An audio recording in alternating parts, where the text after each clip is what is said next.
Thanks, Coach. Coaches.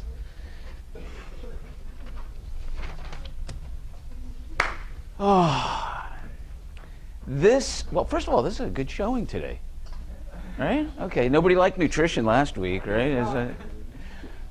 Hi, Leah. So, this is a tough one, because today I want to talk about mental toughness, or mental conditioning. And I tell you, my first passion, or my first love, was actually psychology. And that was some 40 years ago when I was determining whether to do law or psychology.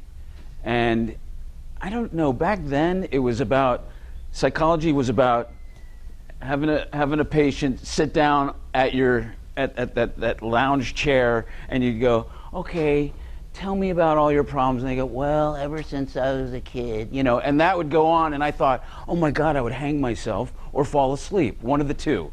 Either one that would probably send the person in a tailspin. Then I thought about law. I thought, oh, I could be an attorney, that would be cool, But then it's very aggressive. There's always somebody winning and always somebody losing. Well, I'm not sure if I want to do that. And somebody said, hey, why don't you be a chiropractor? And I go, what the hell is that? And next thing I knew, I became a chiropractor. And the beauty of that was I could do what I want in healthcare. I have found over 33 years in practice, working with athletes from peewees to pros, that there's one element and one ingredient that's so important to healing, and that is inspiring the patient, elevating their mood in a sense that they feel that there's hope. How many of you have been injured? Just a few, right? You're not really an athlete unless you get injured, I think. But the truth is, you've had various injuries. They've challenged your esteem. They've challenged your mood.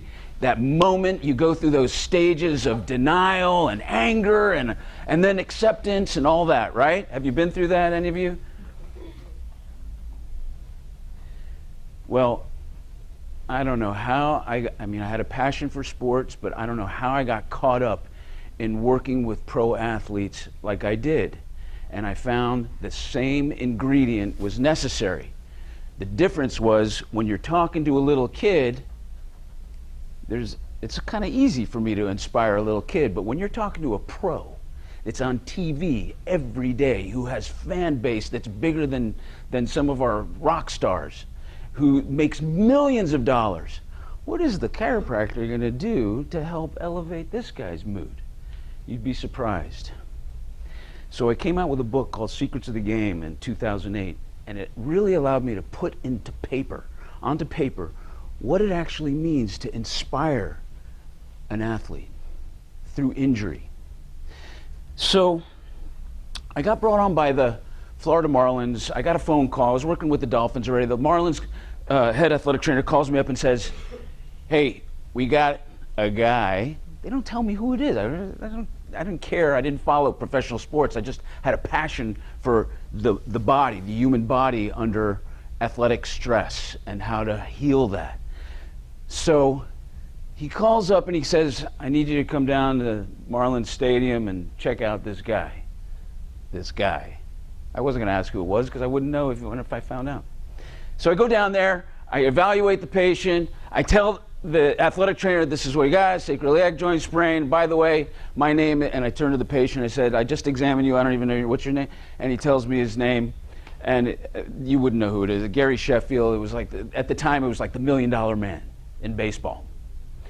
And I realized that this guy was looking at me to help, to give him hope.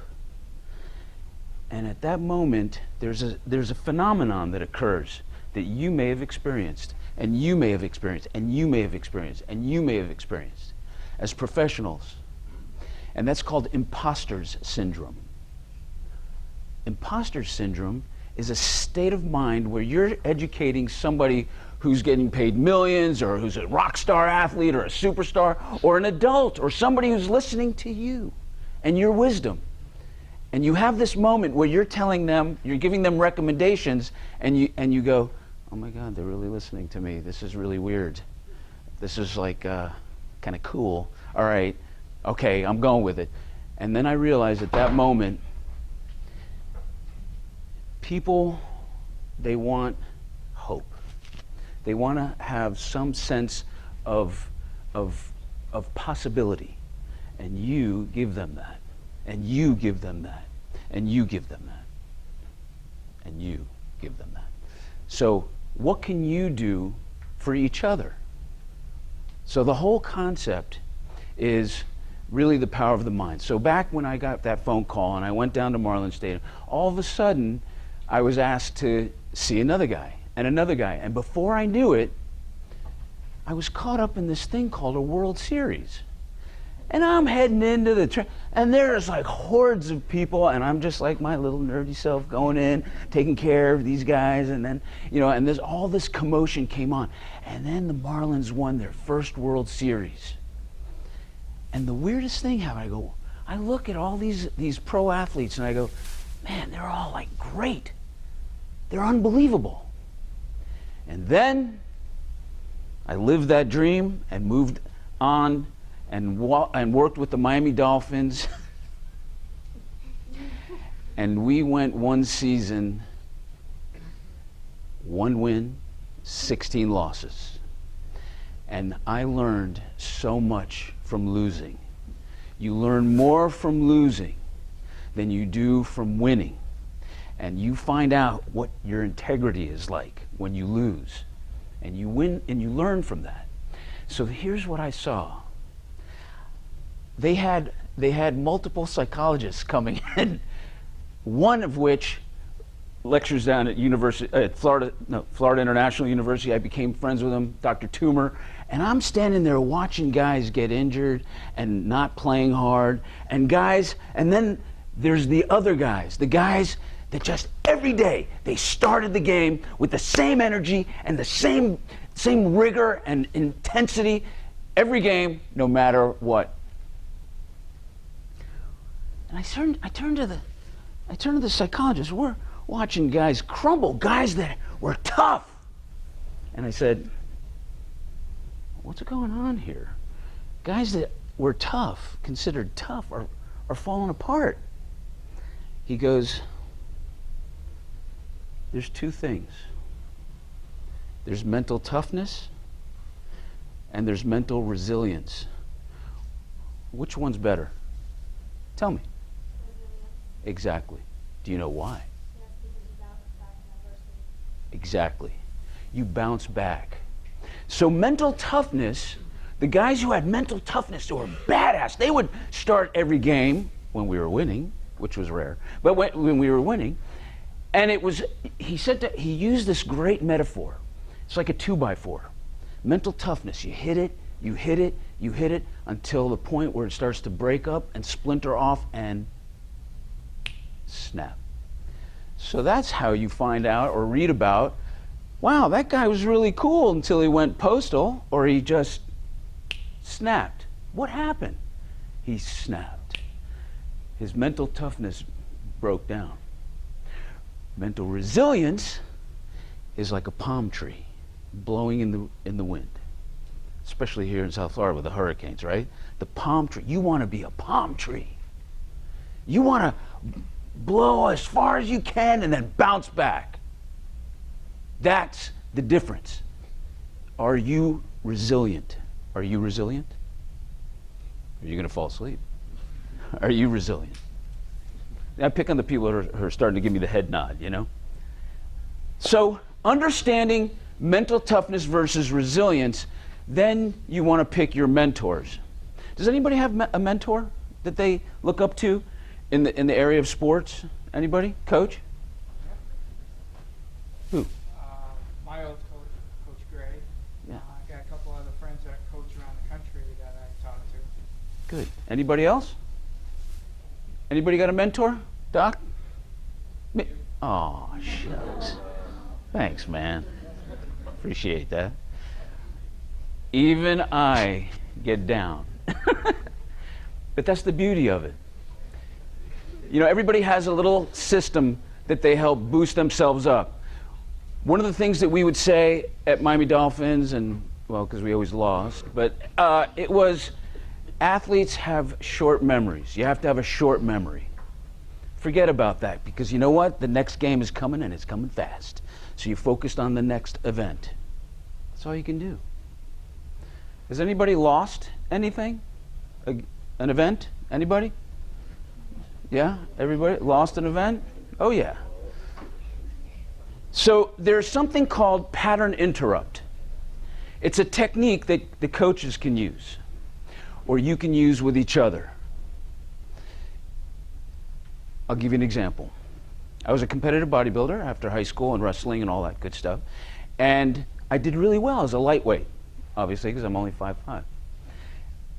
And I took a sabbatical, went to school, then again trained hard and went into this competition. It was the Mr. Florida bodybuilding competition. And I thought, wow, I'm a little older, I'm a little heavier, maybe that's all muscle, good. So I cut down and I thought, oh, all right, I'm looking good, but I'm not gonna make the lightweight class. I'm gonna go into the middleweight class. So I competed in this middleweight class, and there we all lined up, and I realized I was 10 pounds lighter than the heaviest guys in that class. That's significant. Because there was a guy this tall. They called him the mutant. When he would pose, he looked like a god. Squashed, but a god. The guy next to me, 10 pounds heavier, he would do this thing called a lat spread. I thought it was a Boeing 747. This guy was wide. Needless to say, after a streak of, first, second, or third places in other competitions, this one I didn't even make the grade. I think I was 18th. That's what I got for trying to compete. And I had all my friends in the audience. My mom was in the audience. And it was one of those things where I trained hard, you dieted hard, you did everything that was necessary. I thought I looked pretty good. And this is what happened. I come off the stage, I got my stuff, I'm walking down the aisle, I see my mom. My mom comes up and she goes, I go, wait, sorry, Mom. I really, and I was just about to say like bad stuff, and she goes, son, I am so glad that you didn't get any, what did she say, blown off the stage or something cool that my mom would say. I go, what?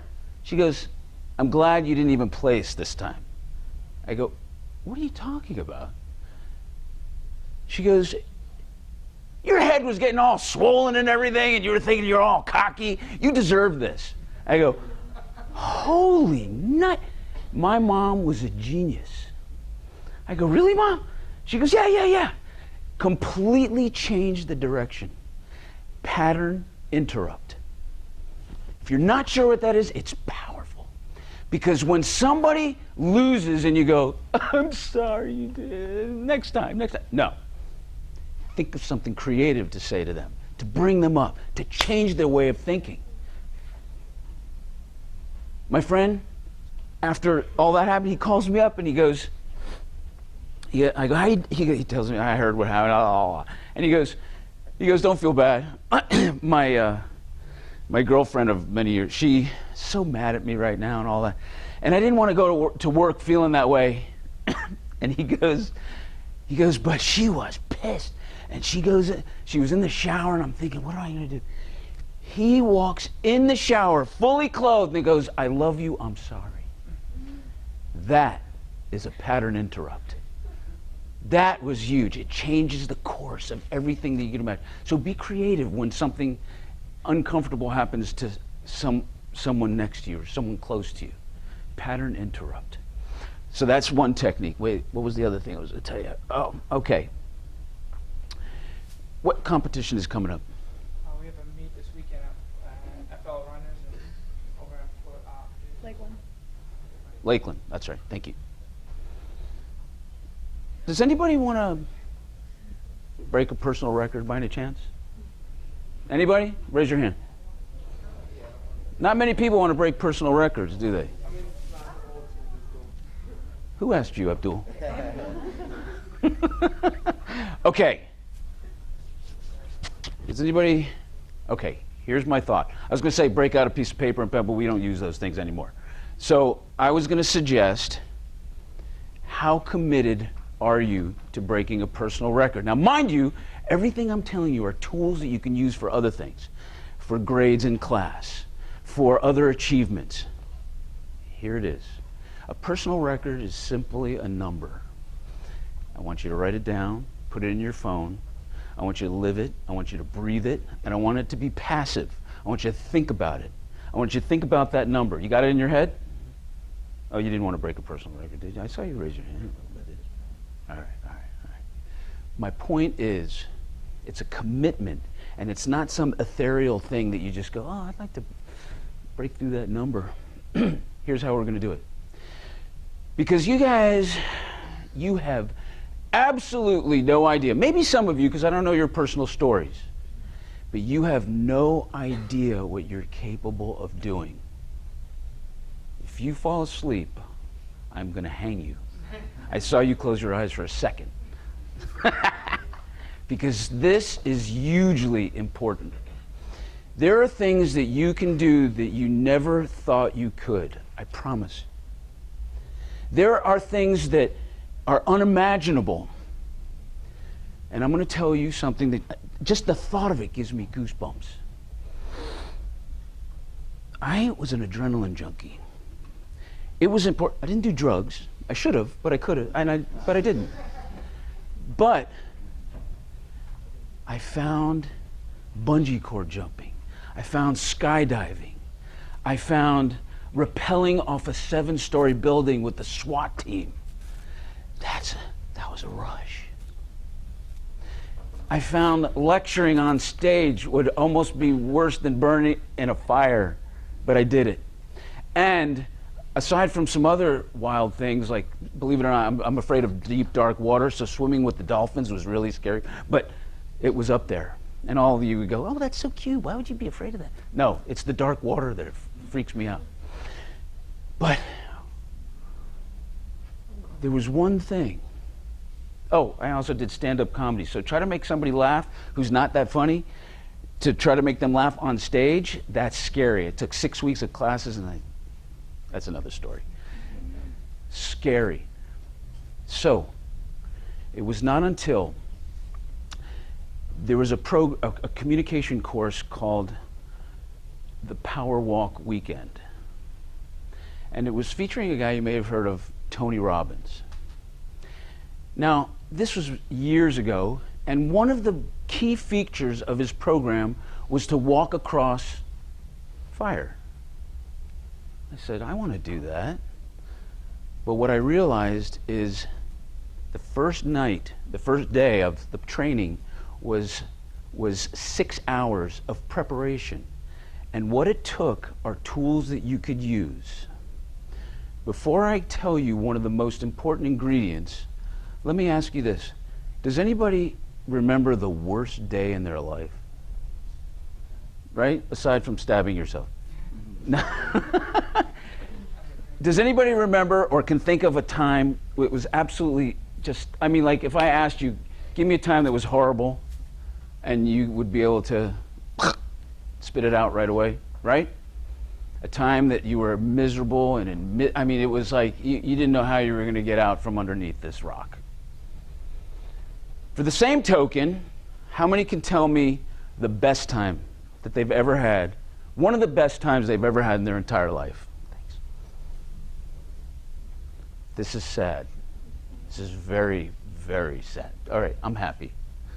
But you all, here's what's important. I'm going to teach you right now what you can do in an abbreviated form that took me 6 hours of training to walk across fire. Now, you must think of a time where you felt so empowered and so highly motivated. It was one of those moments in your life that you felt invincible. If you can think of that time, if you can capture that moment, think about it. I love that you're thinking, as I see your eyes move up and to the left, and you're trying to think of that moment. If you could think of that moment, I want you to capture, I want you to turn up the intensity. I want you to think about it deeply. you're going to sit, you'll automatically want to sit up in your chair, breathe deep, and start thinking of that moment that you felt so empowered. Maybe it was your first kiss. Maybe it was an A on a test that was so hard and nobody else got an A. Maybe it was winning a certain race. Maybe it was seeing something happen with your mom or your dad that was so cool. You felt it up in here. But you must think of that one time. Turn up the intensity. Colorize it. Just imagine, how are you looking? Are you looking at it through your eyes, or are you looking at it, or is there a hidden camera? Was there a smell that was associated with it? Was there something auditory? Did you hear? Was there music? Or was it somebody just whispering in your ear? Or was it the sound of the gun for a race? Think of all those things. And now you've captured this moment that was so important to you that you felt like a god or a goddess at that moment. Now, next. Pavlov's dogs, ring the bell, salivate. Are we familiar with conditioned response? This is going to take practice. Think of that moment, and you anchor it into something that gets you excited. A movement, an action, a fist pump, boom, whatever it is, or a yes with something verbal. And you do it over and over. I don't care if you practice in the bathroom, in front of the mirror, on the toilet. I don't care what you do. Do it. Because that is now going to anchor that moment into an action. So you've got the thought, the image, it's highlighted, it's bright, you're in the midst of it. Deep breath in from the chest, and you do that action. For me, it's yes. Then, what we did was, there was a 15-foot lane, 15-foot lane of hot coals that had been smoldering for hours. It was about 3 feet wide, and this thing, the urns were burning, and it was at night now, because we had been training for 6 hours on how a tribe in somewhere, God knows where, does this as a ritual consistently, and people walk across fire. So, the master himself, who taught us all this, now there was 1,200 people in the audience. I wanted to be the first one. I knew I could walk across, but I wanted to be the first. So I run out of the auditorium, and I get ready, and I'm there, and this guy is like 7'6", and he puts his hand on my shoulders. He goes, "Are you ready?" And now we are taught, focus above the horizon, and you repeat something, cool moss, because you want to repeat something as well that will get you across and preoccupy your mind. So I anchored, and it's called anchoring. So I go, yes! Deep breath, focus 5 degrees, 15 degrees above the horizon, and you walk across like you own it. And no sneakers, no socks, I'm barefoot.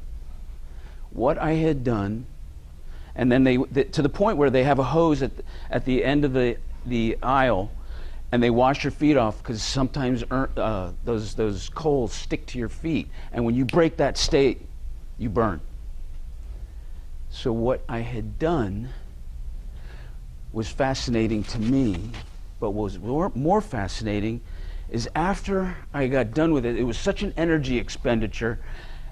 I relaxed, and I watched old ladies do it. I watched young kids do it. I watched cripples walk across. I watched people that you and I would go, the hell? How did that happen? Because the power of the mind. And then there were those that didn't do it. They didn't want to do it. They were afraid. My point in this whole thing is, I never ever thought it could be done, but you can change your physiology. You can change the way, you can change things if given the impetus, if given the reason, if given the want to. And that's how I want to end, is given the want to. Do you want to bad enough, break that PR this weekend for those of you. Or the next time you get the opportunity. How bad do you want it? And there's something called leveraging. Leveraging. What is important to you? Why do you even run? Why? Why do we even bother with this? It's hard. It's hard work. You gotta listen to them bitch at you. You don't do that, do you? It's hard work to be an athlete and a student, but yet you're here. You're the few that have chosen to do this. You got what, 2 jobs? Sorry, did I embarrass you? But I mean, the point being is, there's something in your core that you can use to leverage to achieve things. What is that? What is your want to? Is it because you're on a scholarship and you want to be able to attend school? Is it because you want someone to be proud of you and your family? Or because you want to show that you can do it without somebody? Whatever it might be, amplify it, make it bigger. And then when you got that drive and that want to, you can change your physiology. Because there's a saying on the wall at Miami Dolphins that says anybody can play when they feel 100%. And that was all it said. Do you know what that means? Can you play when you're 98%? Can you play when you're 50% healthy? Can you compete? Can you break a personal record when hell is breaking loose around you? Sometimes that drives people. So I challenge each and every one of you to find your mental resilience, to highlight one of the greatest times in your entire life up until now. Make it bigger and bolder. Anchor it into something cool like yes. And use that. Condition yourself. Look in the mirror. Do it in your car. Let people think you're whacked. You see that guy? He's like cheering himself on in the car. And find your want to. You know what your want to is. So don't say I don't know, because every single one of you have a want to. But turn it up. Turn up the intensity. Make it bigger and bolder. Any questions? Any questions about how to do this? Are you going to do it? Is there one thing? What's one thing that you're going to do? Did you see the photograph I posted of you? I love that. You look so pumped up. It was like, yeah. Love that. Anybody want to contribute? Comments? Good? Everybody's good? You're going to break some PRs today? I mean, this week? Right? Or next week, or whenever you have the opportunity? All right. Thank you very much.